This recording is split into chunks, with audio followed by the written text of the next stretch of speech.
Welcome to the Litigation Psychology Podcast. 2022, not a good start. Oh man, more damn COVID. A couple family members got bit by that. And then some somber news this week. Bob Saget, right here in Orlando, here for a show apparently, found dead at the age of 65. For those of you who remember Bob Saget, he was on Full House. He also did the funniest thing he did was the America's Funniest Home Videos show, which was amazing and one of the funniest guys I've ever seen. So, and the fact that they found him here in Orlando is really sad. Unsure the cause of death, but 65 is too early. And then today I just figured out that one of my best friends from high school apparently died this week, age 48. Betty White, 100? That's not a bad ride. Not a good way to start off the year. Not a good way. However, we're going to keep plowing ahead, right? That's all we can do here on the Litigation Psychology Podcast. By the way, Dr. Wood, he's going to join me tomorrow. Steve Wood feels horrible. He's been tested twice, negative both times. But right now he's hopefully laying in bed with a cup of tea and a bag of cough drops. I went through that for 3 weeks. It was awful. Just lingers. I'm at about 97%. Still got that 3%. You can hear it. Very sinusy. It's annoying. Annoying as hell. My rant today is about Christmas lights. Well, first of all, I just despise Christmas in the first place.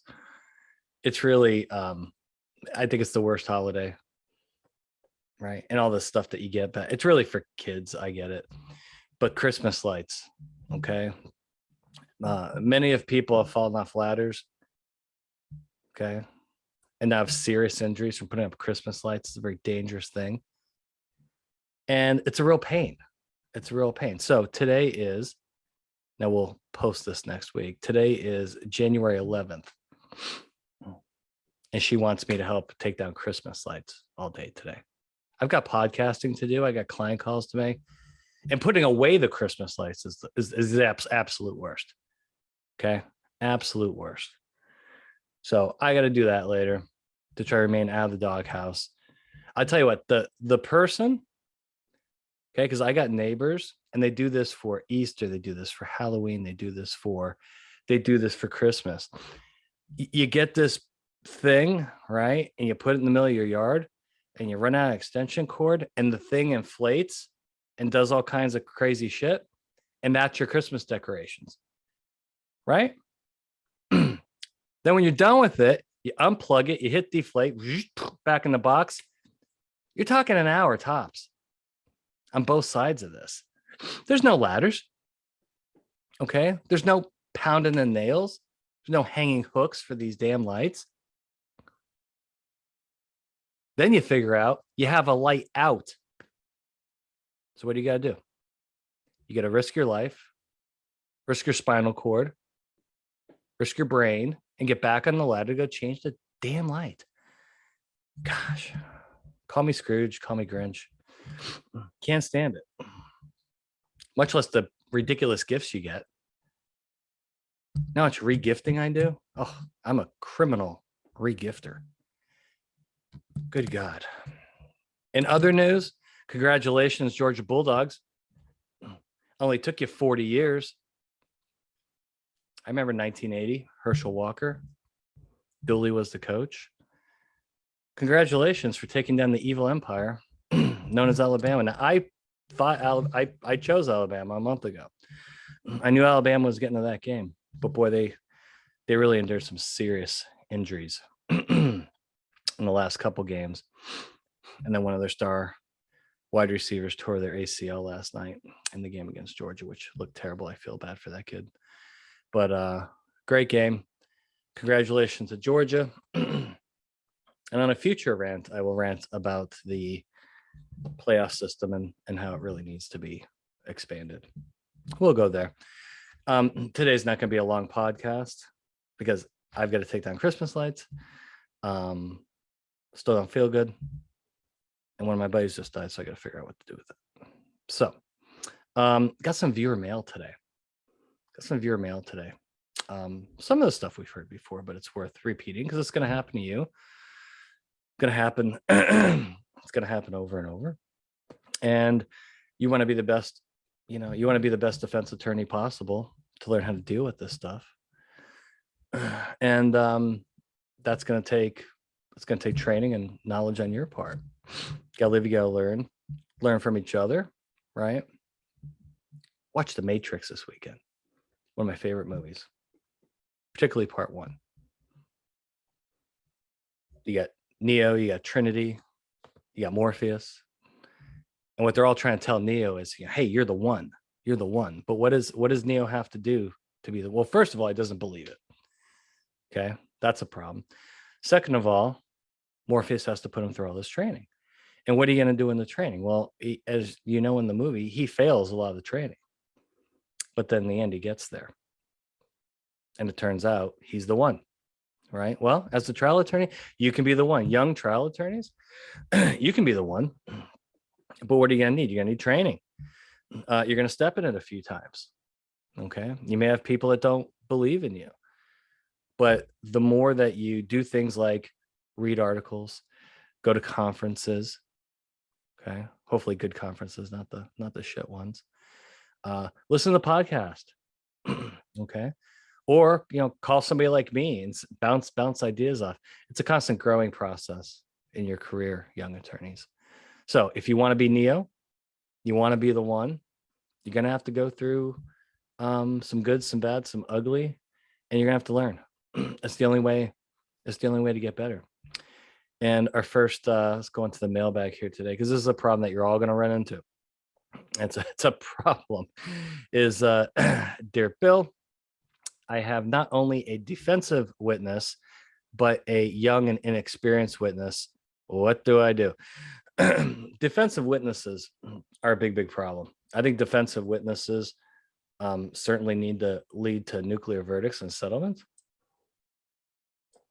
Jurors don't like defensive people. I don't like defensive people, much less jurors. Okay. And a lot of people come into litigation defensive. Now, this person appears to be a named defendant. Okay. So there's emotional reaction. Okay. I get that.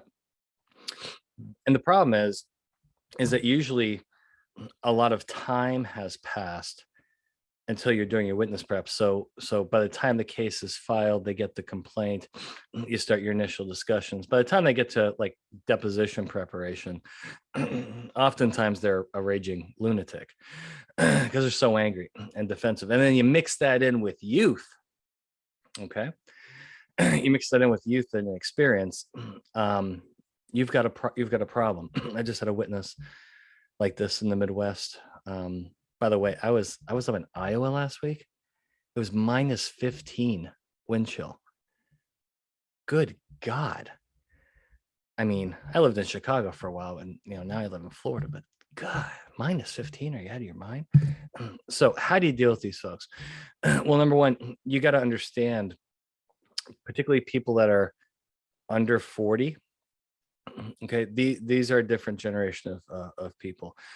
They're maybe the most defensive group I've ever run in. They're technically millennials, and they're wired very differently. They're going to come in hot, and you have to address the emotional issues before you start jumping into the case. I think it's important to allow them to vent, because these are young and, well, inexperienced, typically high energy witnesses, and a lot of it's going to be negative energy.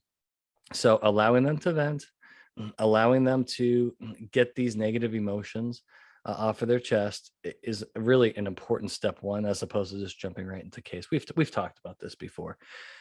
You jump right into the case, you start looking at documents, you start looking at records, you start looking at emails. It's just going to make the witness worse. You've got to take time, and we're not talking 15 minutes.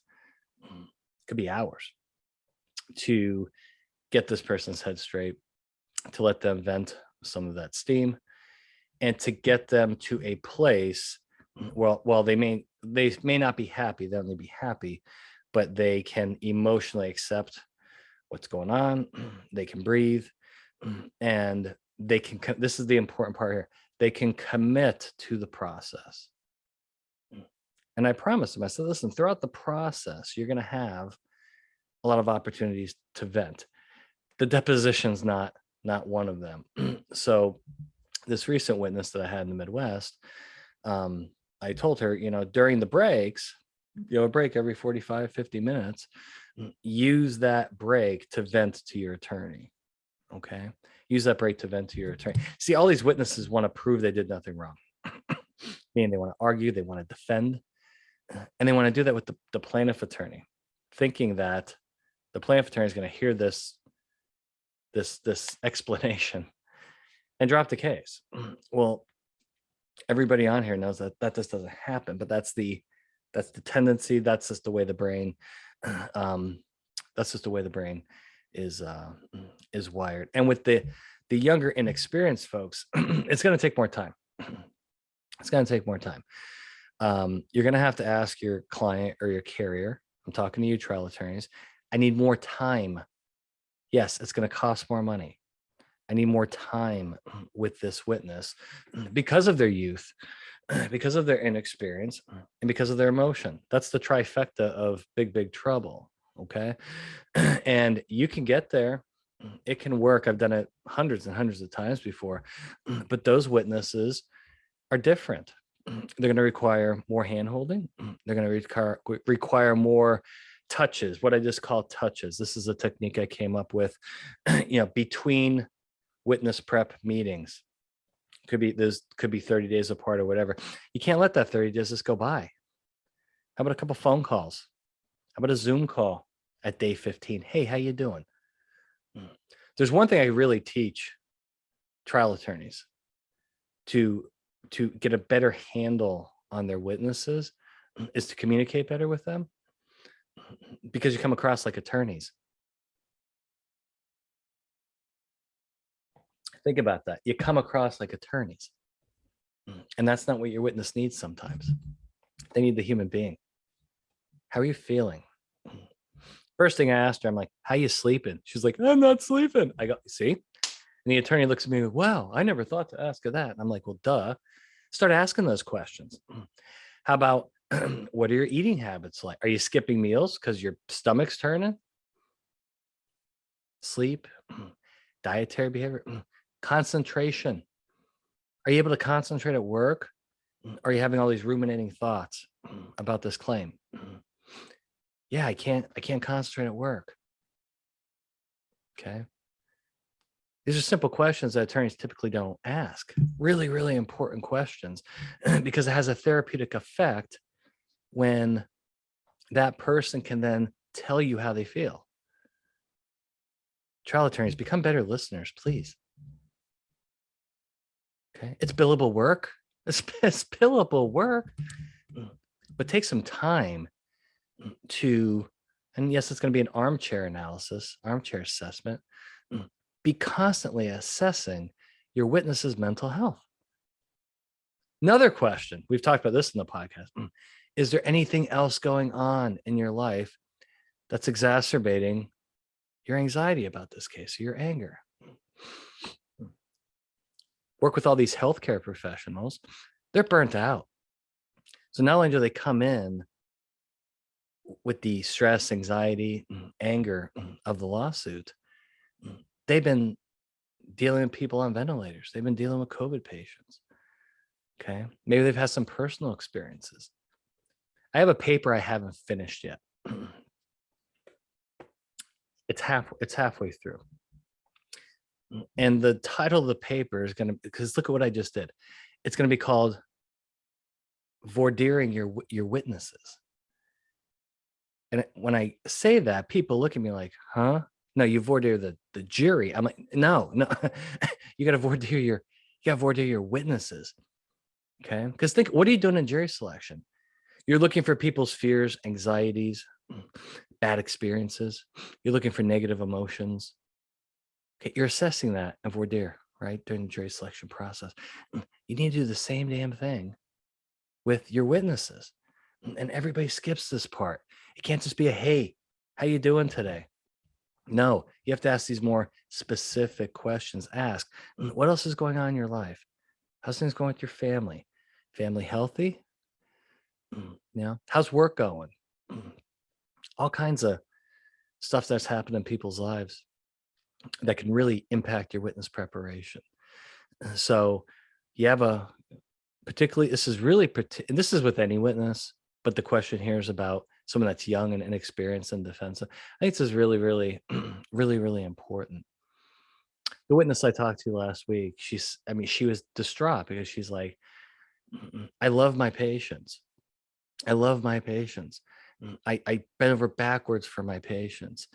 And this claim is really been emotionally damaging. And so being able to process that with the witness, I think, is absolutely critical. So trial attorneys, particularly younger trial attorneys, try not to just jump right into the case. Okay. Yeah, you got to do a little bit of armchair psychology. I'll finish this paper here. I've been publishing out of my ass. So I just, I get a paper idea. I start it, I put it on the shelf, I finish a different one. But there's really things that you can do with these witnesses that's not only going to give you more information about what's going on and let you properly assess them, but it's going to have a therapeutic effect on the witness. It's going to make them a better witness. It's going to make your prep easier. All right. Because if you have a witness that's angry, defensive, anxious, fearful, and that's not being addressed, your preparation with them is going to be useless. It's going to be useless. There have been some witness training sessions that I have began at 9 a.m. and we don't even talk about the case until 1:00 p.m. Think about that. It's 4 hours. Why? Because I got to get that witness there mentally to be ready to process information strategically. And if they're in amygdala hijack mode, right, and they're experiencing all these negative emotions, it's impossible for their brain to process the information effectively. That's why a lot of depths and trial testimony go bad, because your prep sessions occurred in the wrong state of mind. And then I hate it when I get the call from the attorney, like, yeah, I spent 3 days with this witness. I went over everything. I told him or her exactly what to say. And then they didn't listen to a word I said. And my response is, exactly.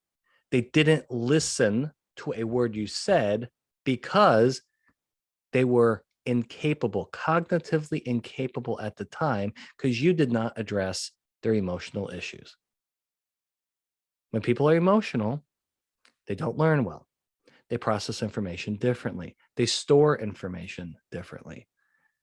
Okay. We've talked about this in the podcast a lot, and I'm going to keep going back to this because it's one of the main things I do in my career is to solve that problem for you. But I'm not going to be there every time, defense counsel. So you may want to talk about this. I wish defense counsel don't talk to each other, but yeah, intra-firm, if you have a partners meeting or an associates meeting or just general attorney meeting, somebody bring this up.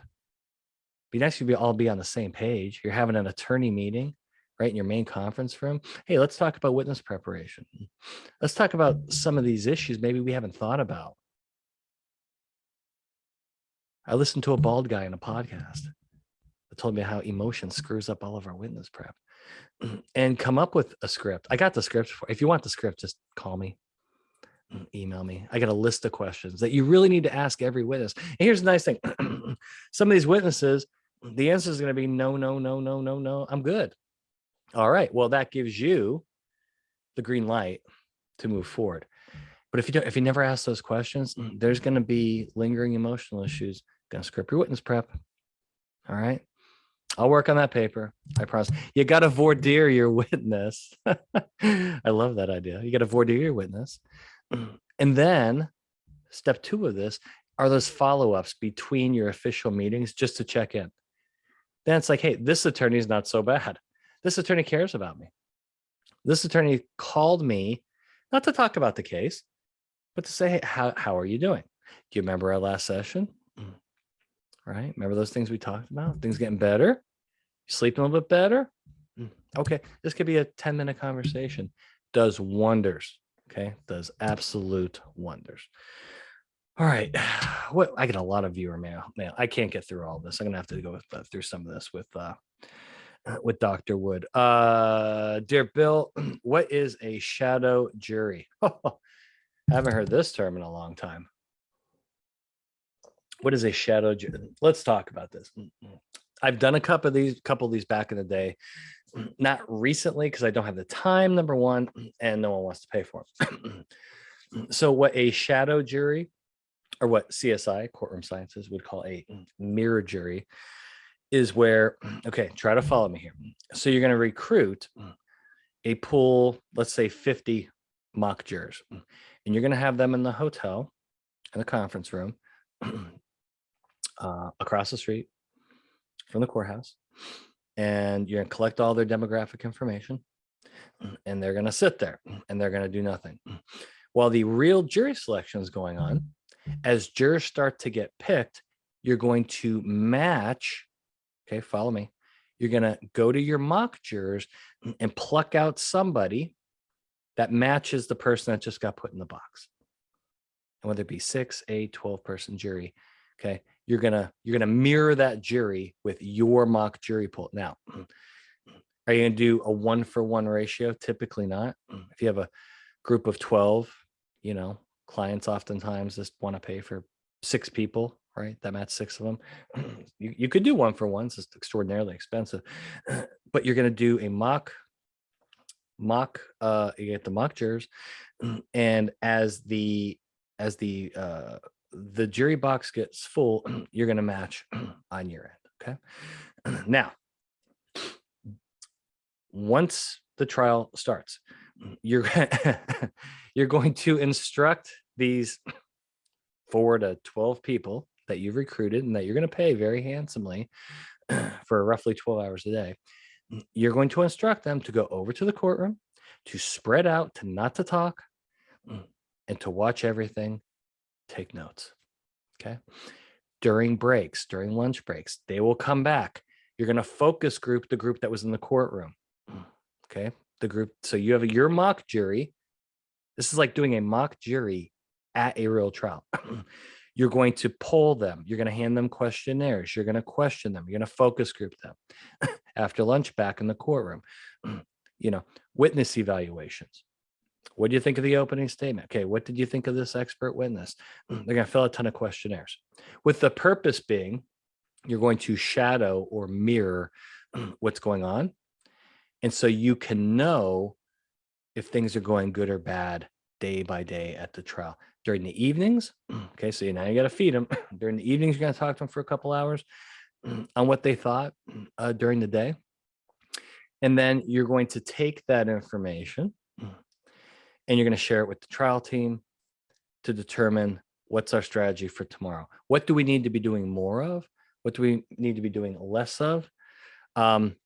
This is a practice that was very popular, say about 10 years ago, 10 to 20 years ago.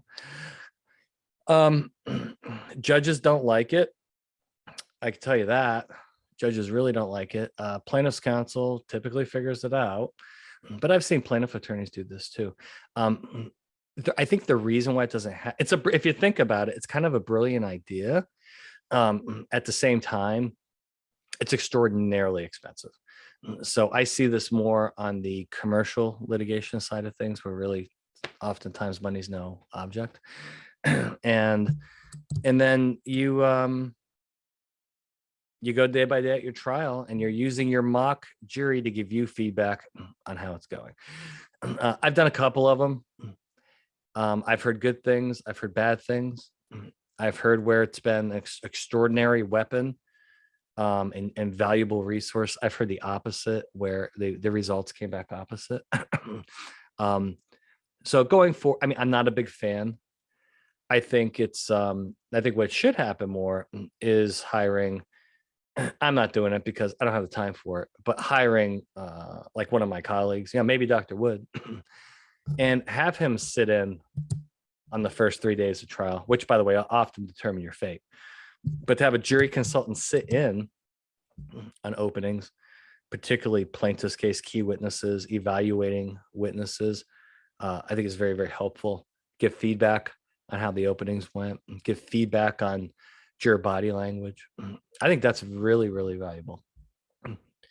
The problem with that now is that a lot of jurors, if not all jurors, are wearing masks. So body language, facial expressions, not really easy to judge at this point. But those are called shadow juries. Or if you want to go the courtroom sciences route, that would be called a mirror jury. Again, not done a lot. Haven't seen one in a while. I think it's mostly because of cost. It's really difficult to coordinate. And again, it's not the most scientific process. But if you're interested, contact me. I'll give you more. But they have been used. They have been used. Very, very expensive. All right, plowing straight ahead. Oh, God, more witness stuff. Oh, no, this is good. This is a good question. Dear Bill, how is commercial litigation different than personal industry or catastrophic injury or death cases? It's very different. I'll tell you this. It's actually, it's far more tense and emotional. When you have two companies going after each other and you have reputations on the line. So we're talking things like copyright, employees leave, make their non-compete, defamation, okay, business deals going wrong. Wow. I mean, the emotion in those cases, I think, is just as high, if not higher, as the catastrophic injury and death cases. And I think a lot of it is because you have so much correspondence evidence, which is typically in the form of, emails, contracts, things like that. Zoom meetings where somebody said something.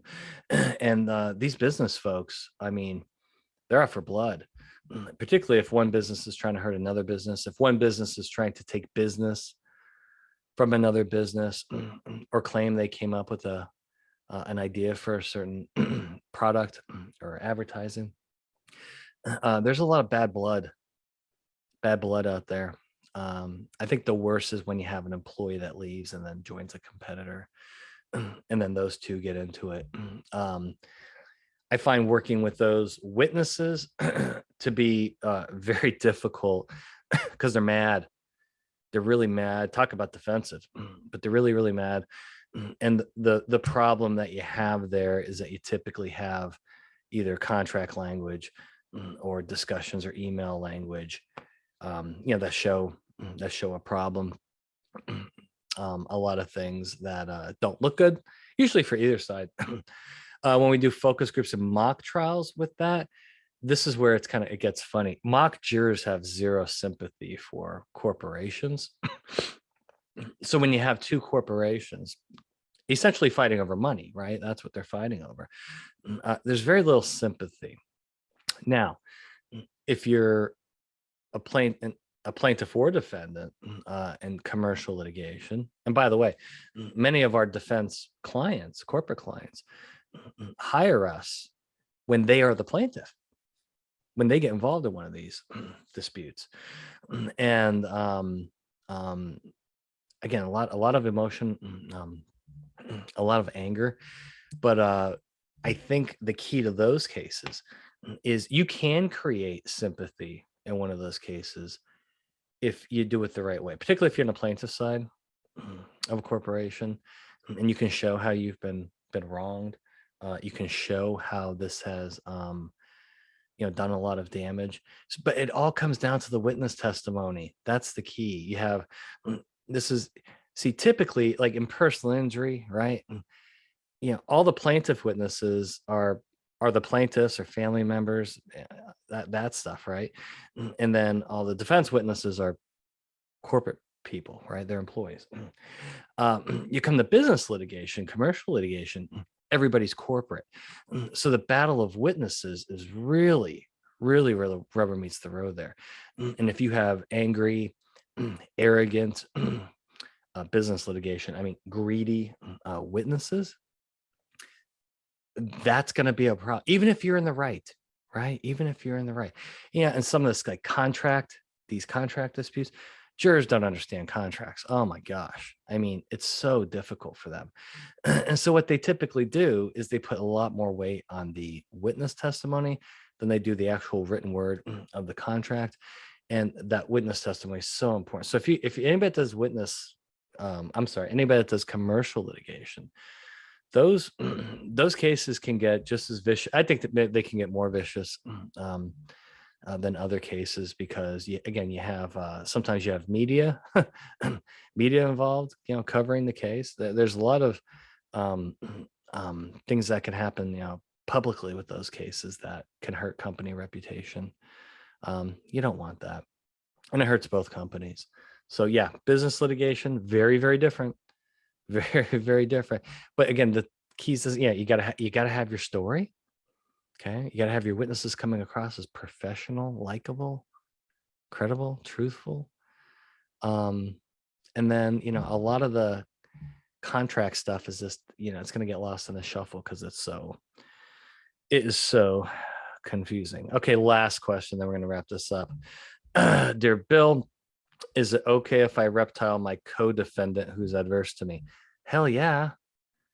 Yeah. You got to learn how to do it. You got to learn how to do it. We've done this multiple times.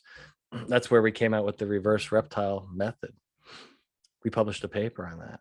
Paul Motz and I from Chicago, because he had the same issue. He had a defendant that was adverse to him. He was in trouble. And so we reptiled the co-defendant's expert, and it completely changed the case. So can you? Yeah, when warranted. I mean, if you have a co-defendant pointing fingers at you, blaming your people, your company, that is a way to go with that. But I think you have to learn how to do it. So I've been hired multiple times to script out a cross-examination that's reptile for a co-defendant. Now, similarly, I mean, you can reptile an actual plaintiff. You just got to be careful what type of case it is. On a birth injury case, you're not going to reptile a plaintiff, right? But on other cases, if there is conduct that could be considered dangerous or unsafe, you totally do that. I think it's just knowing what you're doing, educating yourself. We have several papers out there that kind of really outline exactly how to author these reptile questions. You can definitely do it. You just got to be careful. It's not going to be appropriate in every case. And if you don't know what you're doing, you're going to look like an idiot. Okay. You've seen those plaintiff attorneys that try to use reptile, but they never really went to the training. They just read a couple articles. And I mean, the wheels come off really fast with a prepared witness. So can you do it? Yes. Should you do it? Maybe. Seek consultation, see what the ups and downs of that would be. But I think in some cases, you have a co-defendant that's really pointing the finger at you. You got a higher exposure case. That's really not a bad idea. Just learn how to do it. All right. I have to go clean up Christmas lights. Not very happy about that. But we need to get 2022 back on track because it got derailed pretty quickly. We're not even 2 weeks in, and it is a complete shit show on many levels. Again, congratulations, University of Georgia, all my clients that are Georgia grads. Go Dogs. Okay. Go Dogs. 1980. Waited a long time. We have some very interesting guests coming up over the next few weeks. So please stay tuned for that. And actually, I do have some good. I want to end this podcast. It's a very somber podcast. I want to end this podcast on a very positive note. And I can prove this. The insurance defense industry has kind of woken up a little bit. I am getting phone calls from people saying, we want to do jury research. We want to do more witness prep. We want to spend more money than we usually do because we don't want to get one of these nuclear. The message has been received. Okay. I'm so happy because I'm not arguing with people anymore about the value. They know I think they've always known the value, but again, a lot of calls going, we know we got to do this and we know it's expensive, but we've learned the hard. We don't want to learn the hard way anymore. We really want to find out what the true exposure here is on this case. We want to find out where are we at on liability, where are we at on apportionment, where are we at on economic and non-economic damages. Well, those answers are out there, but you got to put in the time, the effort, and the money. But boy, in the last couple months here, I could tell you, the phone's been ringing, and the attorneys and insurance people that are calling me have very different attitudes now. I think it's because all of these nuclear verdicts have been happening in the last couple of years. Hopefully it's because of the articles that we've sent out. Hopefully it's because I've done 150 nuclear verdict presentations over the last 2 years, doing them every week, sometimes multiple times a week. On this podcast, we talk about the nuclear verdicts a lot. So I think hopefully word is getting out, and that's going to give defense counsel a lot of weaponry to use going forward to prevent these nuclear settlements, prevent these nuclear verdicts. All right. We really, really thank you guys for listening. Litigation Psychology Podcast brought to you by Courtroom Sciences. Thank you so much, and we will see you next time. Bye.